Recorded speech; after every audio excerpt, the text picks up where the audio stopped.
One more topic. President-elect also over the weekend, he talked about his call with Taiwan and basically raised questions about whether the U.S. needs to be bound by the one China policy. Obviously, China is very upset about this and has raised serious concerns about it.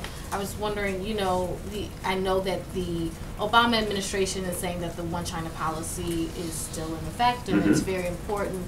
But I mean, I guess is there a concern going forward, because it seems like the next administration is not going to take that stance? Like, what are the consequences, I guess, if President-elect Trump follows through without respecting or with not respecting the one China policy?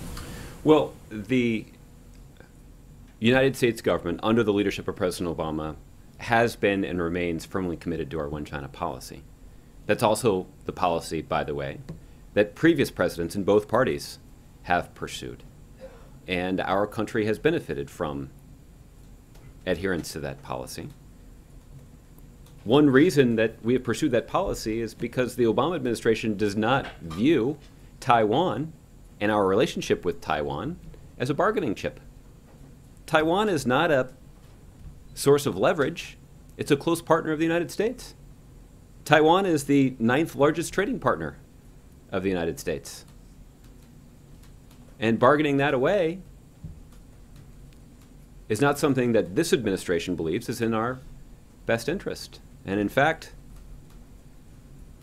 I think you'd be hard-pressed to make the case that it's in the interest of Taiwan.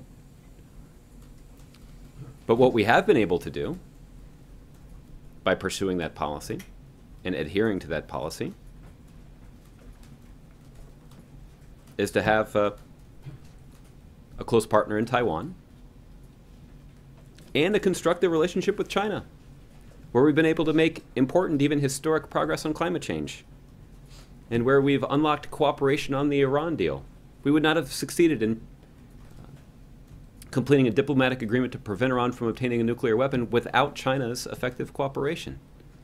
We've been able to lower tensions around cyber issues. And we have been able to work effectively with the Chinese to ramp up pressure on North Korea.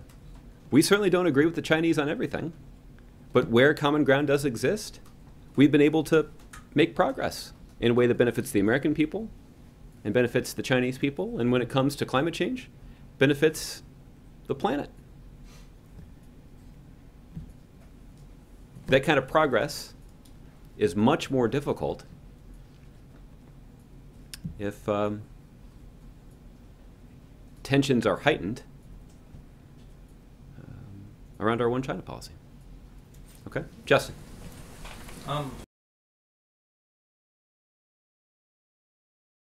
I don't have any presidential conversations to tell you about. I can confirm that U.S. officials, including senior officials at the National Security Council, have been in touch with their Chinese counterparts to reiterate our country's continued commitment to a one China policy. This is a policy that is based on 3 joint U.S.-China communiques that were negotiated by different U.S. presidents and different parties, and of course by the Taiwan Relations Act. This is a policy that's been in place for nearly 40 years, and it has been focused on promoting and preserving peace and stability in the Strait. This has the adherence to and commitment to this policy has advanced the ability of the United States to make progress in our relationship with China. It, of course, has benefited the people of Taiwan. Taiwan, after all, is the 9th largest trading partner of the United States, and they certainly benefit from peace and stability in the Strait, and pursuit of and commitment to that peace and stability advances U.S. interests. If the President-elect's team has a different aim, I'll leave it to them to describe. I think it's hard to determine exactly what the aim was of the President-elect. I know both the Vice President-elect and his campaign manager were, when asked about this over the weekend, indicated that these were courtesy calls, or that this was a courtesy call, and the President-elect was merely returning that call.